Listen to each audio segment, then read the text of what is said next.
Bonjour à tous, bienvenue dans notre garage où aujourd'hui nous allons vous parler de la Kia EV6. Le V6 c'est une voiture très audacieuse en termes de style, c'est aussi une voiture qui promet beaucoup en termes de technologie. On va voir avec Olivier si c'est vraiment la meilleure voiture électrique du moment.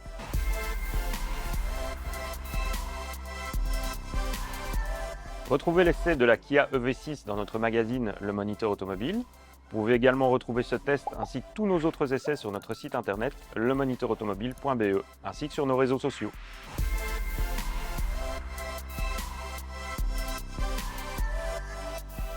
Bonjour Olivier. Salut Cédric. Alors Olivier, aujourd'hui cette Kia EV6 c'est quand même un peu un orni sur la route, hein, ne serait-ce que par son style, quoi. C'est un style assez particulier, c'est une voiture qui se fait remarquer Oui. Parce qu'elle est différente, vraiment. Un visage assez particulier, bien travaillé. Ça commence même dans les phares, hein. Si on passe la main, on voit que voilà, rien n'est plat, hein. Il y a des plis, il y a des angles, il y a du travail sur tout. Évidemment, beaucoup de choses certainement pour l'aérodynamique, mais aussi vraiment au niveau du dessin, c'est une voiture totalement atypique. Ouais. On aime ou on n'aime pas, en tout cas, Ouais. on peut dire que Kia ose faire quelque chose de différent. C'est sûr, ouais. C'est surtout à l'arrière hein, que c'est remarquable, moi je trouve. Oui, C'est vraiment la partie arrière qui est vraiment la plus singulière. Oui, mais avant d'aller à l'arrière, regardons d'abord le toit. Si tu regardes le toit, il plonge quand même. Et puis on a ici un béquet, un aileron quand même assez particulier qui laisse passer l'air le long de la lunette, qui est assez proéminent vers l'arrière. Et puis on a effectivement cette partie arrière avec les feux qui rentrent dans l'aile, avec un effet un peu triangle comme ça. La trappe qui est plutôt bien intégrée. Et c'est une voiture en plus qui est assez haute. Ça ressemble à une berline, mais elle a un gabarit assez important. Elle fait 4,70 m de long, elle a un grand empattement, 1,90 m de large, 1,90 m de large. C'est comme la Sorento, qui est le plus grand modèle de chez Kia. Et en plus, surtout, elle est haute. Elle est à 17 cm du sol, au niveau de la garde au sol. Donc, ce qui fait qu'on est quand même assez haut dans la voiture. C'est vraiment une voiture qui a un beau gabarit. Et c'est assez original aussi, parce que de loin, on pourrait croire que c'est une berline classique. Mais en fait, non. C'est vraiment une voiture qui est grande, qui est large et qui promet d'avoir pas mal d'espace à bord. D'accord.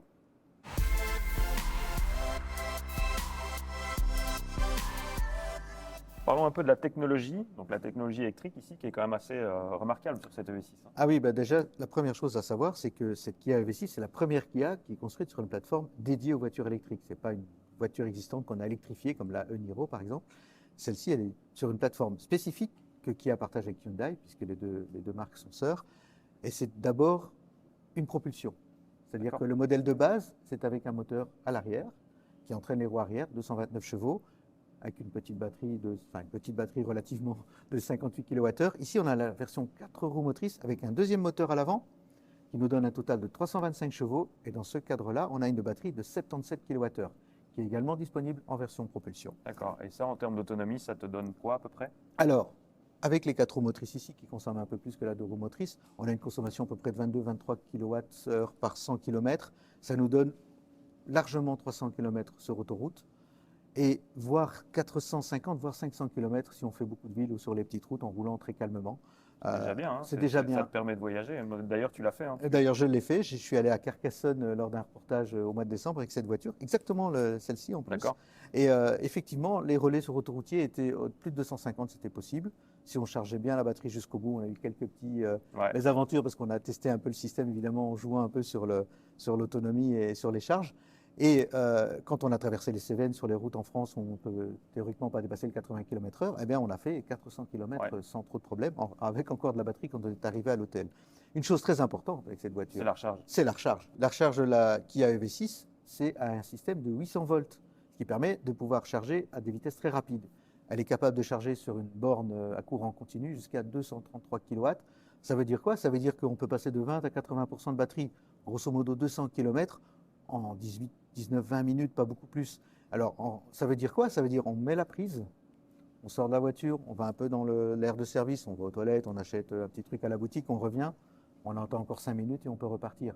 Et ça, en vacances, c'est vraiment bien, sauf qu'il y a trop de monde à la borne, mais c'est vraiment pratique. Et si on veut charger, évidemment, au-delà de 80%, ça va un peu moins vite, mais ça reste dans des délais raisonnables. Donc, c'est vraiment une voiture qui permet de faire des longues routes.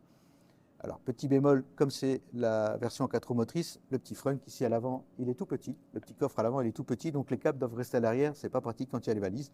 Mais à part ça, franchement, à ce niveau-là, au niveau agrément de conduite et facilité de conduite pour une voiture électrique, Kia fait vraiment fort. Ouais.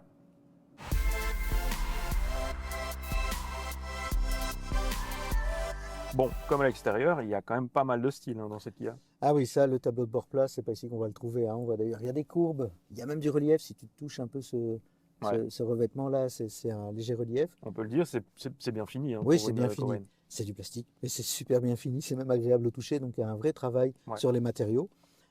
On a aussi le grand écran. Ouais. C'est un écran incurvé, tout en longueur. Donc, il ne monte pas trop haut. Il est accompagné d'un affichage tête haute. On a évidemment le tableau de bord numérique derrière le volant avec les informations pour la conduite et les aides à la conduite. Et puis, on a la partie infodivertissement. Sympa le volant aussi. Moi, je trouve deux branches, il a bel aspect. Il est sympa à prendre en main. Oui, sympa à prendre en main. Ergonomie, voilà, on a accès à tout assez facilement avec les doigts, y compris les modes de conduite. Bon, à ce niveau-là, rien à dire non plus. C'est vraiment du beau travail. Ouais. Un petit peu à mes plats en bas, donc ça donne un petit effet sportif.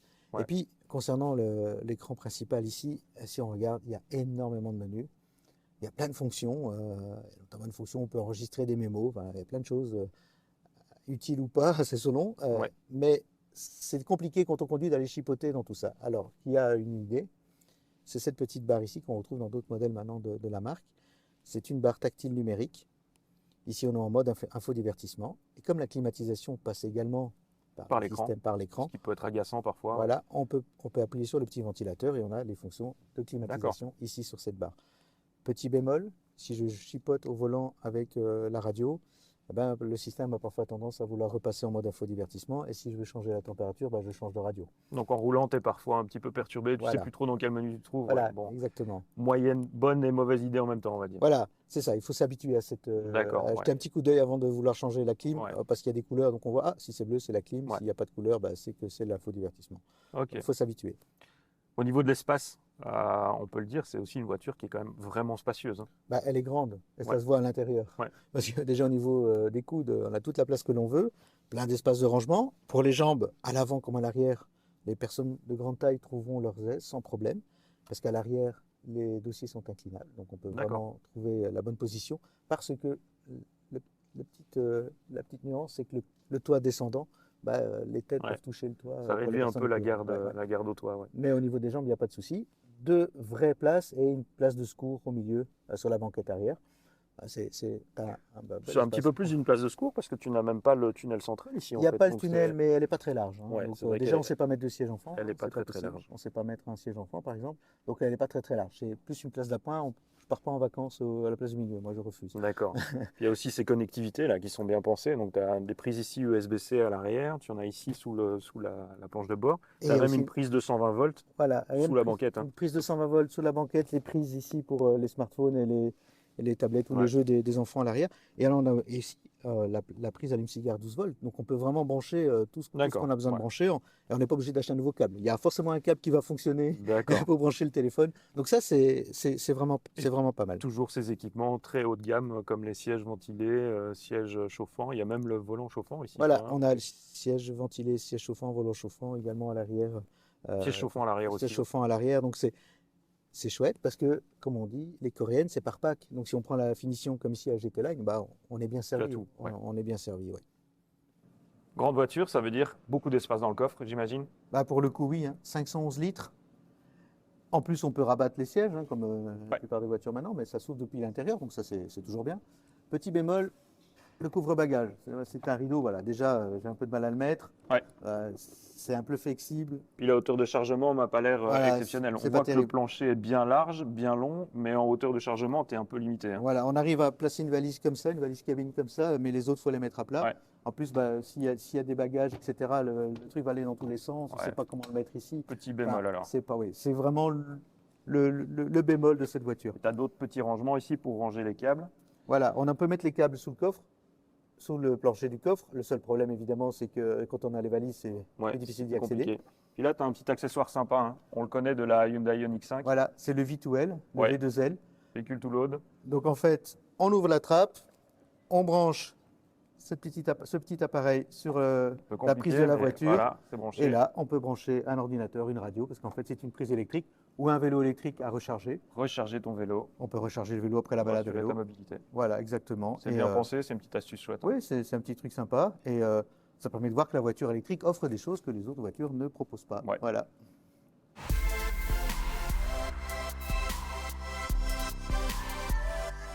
Alors Olivier, dis-nous-en un peu plus sur ton sentiment au volant de cette Kia EV6. Ah ben, j'aime beaucoup. Alors, elle a un amortissement assez ferme. C'est-à-dire que sur les mauvaises routes, on le sent quand même que Ouais. la voiture tape bien. C'est le Mais poids aussi. c'est le poids. 2 tonnes, c'est quand même c'est Ouais. pas rien. Ouais. Par contre, sur autoroute, moi j'ai des petits problèmes de dos. Donc, il y a des voitures, quand je descends vers le sud, à partir d'Arlon, je souffre. Là, je suis descendu jusque dans le sud de la France et j'ai eu aucun problème. J'étais même pas vraiment fatigué quand j'étais à l'hôtel parce que cette voiture est vraiment très confortable sur les longs trajets. C'est assez impressionnant.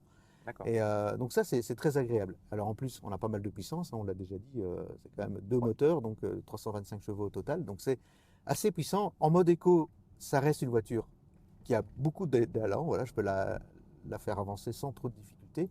Si on passe en mode normal, on a une conduite qui peut être dynamique. En mode sport, là, la voiture devient vraiment très explosive. Et là, juste un petit souci, c'est que on a parfois la puissance qui a tendance à faire sous-virer la voiture et parfois alors l'arrière après rattrape et on survire un peu, donc il faut un peu doser la direction, doser son pied droit pour pouvoir profiter au mieux des 325 chevaux pour pas avoir de mauvaises surprises. Mais elle peut vraiment être très très méchante en C'est du accélération. C'est du C'est sport. du vrai sport. Ah ouais, elle accélère en moins de 6 secondes, donc de 0 à 100 en moins de 6 secondes, donc c'est vraiment très très très énergique et c'est très amusant, ceci dit. Tu parlais des modes de conduite. Où est-ce qu'on peut sélectionner son mode de conduite? Alors on le sélectionne au volant, donc il y a un bouton en bas à gauche du volant et ce qui permet de sélectionner les modes de conduite. Il y a aussi un mode snow pour rouler sur la neige. En plus, cette voiture qu'on essaie ici a des pneus hiver D'accord. et malgré tout, on a quand même une très belle autonomie. Ça c'est vraiment, on peut vraiment faire 300 km d'autoroute, un petit peu moins quand il fait vraiment très froid, mais en hiver on peut vraiment faire 300 km d'autoroute si on a vraiment chargé la batterie à plus de 90%. Et alors, autre chose aussi, c'est qu'on a les palettes ici, c'est pas des changements de vitesse parce c'est une voiture électrique, mais c'est la régénération au freinage. On a plusieurs modes. Alors moi, j'aime bien le mode 2 parce qu'il me rappelle un peu ce que je peux voir sur une voiture thermique. Donc quand je laisse filer la voiture, elle ralentit un peu, mais c'est pas excessif. Mais on peut vraiment utiliser une conduite pratiquement à une pédale, comme beaucoup de voitures électriques. Et donc, Kia nous laisse vraiment le choix. Et ça, Et c'est tu peux moduler la force de régénération. On peut moduler la force, de voilà, la force de régénération, la force du frein moteur en quelque sorte. Et c'est vraiment bien parce que quand on est en mode 1 ou 2, la voiture glisse comme là, voilà, je la laisse glisser et je termine au frein comme avec une thermique. Si on veut rouler en one pedal, on passe en 3 ou 4. On a vraiment, c'est vraiment très agréable. Le volant est suffisamment grand, il n'est pas trop dur non plus, enfin trop dur, je veux dire, au niveau du toucher.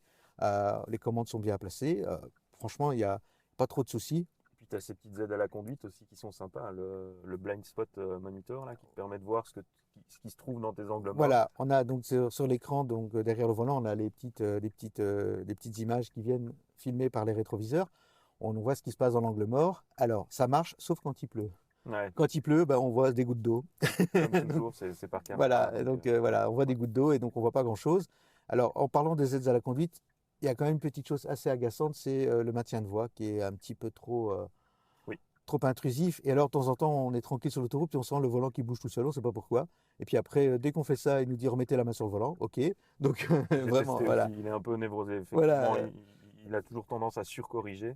Par contre, moi, j'ai bien aimé le régulateur de distance qui fonctionne plutôt bien, qui est assez progressif. Voilà, c'est ça. Il n'est pas on-off, quoi. Il est vraiment, voilà, c'est un curseur, donc il va ralentir tout doucement. Et oui, non, franchement, pour ça, Kia a fait énormément d'efforts. C'est une voiture plutôt réussie.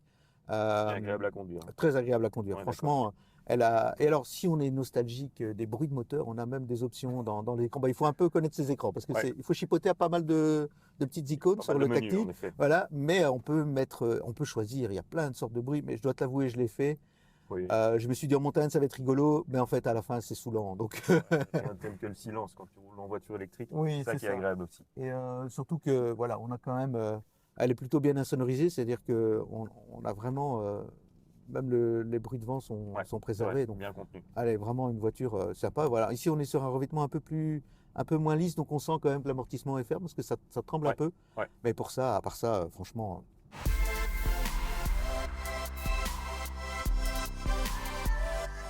Parlons un peu budget. Quel est le prix de cette Kia EV6? Alors, celle-ci, telle qu'on la voit là, 60 000 €. D'accord. Alors, c'est la GT Line, 4 roues motrices, 57 000 €, plus 58 000 même, avec deux options très importantes. Le toit ouvrant, 800 €, et surtout la pompe à chaleur, 1 200 €. La pompe à chaleur, c'est très utile si on roule beaucoup et qu'on fait des longs trajets parce que ça diminue l'impact de la climatisation sur l'autonomie du véhicule. Il faut savoir que chez Hyundai, sur l'Ioniq 5, la pompe à chaleur est intégrée de série. Ici, mais elle est un peu plus chère, la Hyundai. Ici, c'est une option à partir du deuxième niveau de finition. Et franchement, il faut vraiment y réfléchir si on roule beaucoup. Oui, si on veut partir en vacances en plein été ou en plein hiver, il vaut mieux prendre la pompe à chaleur en option. Il y a des versions moins chères. Il y a des versions moins chères. La version de base, 2 roues motrices, 58 kWh, elle coûte 44 000 €. D'accord. Si on veut la batterie de 77 kWh, on rajoute 4 000 €. D'accord. Et ça monte comme ça jusqu'à celle-ci à 60 000 €. Il faut savoir que bientôt, il y aura la GT qui va arriver, 525 chevaux, 66 000 € sans les options. Ben, elle sera super bien équipée. D'ailleurs, c'est une règle chez les Coréennes. Il y a très peu d'options. Ce sont des packs, des niveaux de finition. Air, Earth, GT Line, GT. Donc ici, c'est une GT Line qui est déjà très, très bien équipée. Franchement, c'est une voiture, il ne manque presque rien. Enfin, on peut presque pas dire qu'il manque quelque chose, tellement il y a des équipements et des accessoires à l'intérieur du véhicule. Ouais. Au niveau de la consommation, tu l'as dit tout à l'heure, on est dans une moyenne plutôt bonne. Bonne moyenne pour une voiture électrique, puisqu'elle est... Au regard de l'encombrement de la voiture et du gabarit. Et des performances aussi. Hein. Elle est sous les 25 kWh au 100 km, ce qui est très bien. En fait, elle est plus aux alentours de 22-23. On peut même descendre sous les 20 en roulant tranquille en ville ou autour des villes. Donc franchement, à ce niveau-là, c'est une voiture intéressante. Et puis, comme c'est une voiture électrique, très peu de taxes, voire pas de taxes du tout. Une bonne déduction pour les indépendants et les entreprises. Voilà, ça, ce sont les lois qui l'imposent. Voilà, c'est général. Mais c'est un petit avantage à tenir compte éventuellement aussi. Et puis, il y a aussi la spécificité de Kia, les 7 ans de garantie, qui sont également valables sur cette Kia EV6. D'accord, oui, ça c'est rassurant. C'est rassurant. Voilà.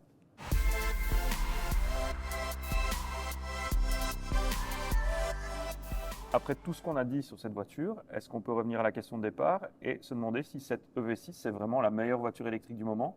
Alors, si on prend Tesla comme référence, la Kia EV6, elle est à ce niveau-là. C'est une voiture qui permet d'avoir toute la flexibilité qu'on peut attendre d'une voiture électrique de nos jours, c'est-à-dire qu'elle a une bonne autonomie, elle se recharge rapidement, elle permet de faire donc des longs trajets, très flexible, et surtout, par rapport à Tesla, c'est qu'elle a un meilleur rapport prix-équipement.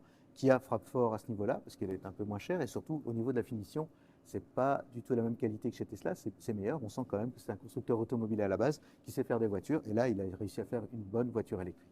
D'accord, donc il n'y a pas que le style, il y a aussi du fondement dans cette voiture. Ah oui, il y a du fondement. Ce sont des fabricants de voitures, donc ils savent comment faire une voiture et ça se voit tout de suite. C'est un peu moins tape à l'œil technologique que Tesla, mais au niveau usage, franchement, elle peut concurrencer certaines voitures thermiques au niveau confort, qualité et habitabilité et usabilité, comme on pourrait dire en anglais. Donc ce qu'on peut faire avec la voiture, c'est vraiment, à ce niveau-là, c'est vraiment un beau travail de la part de Kia.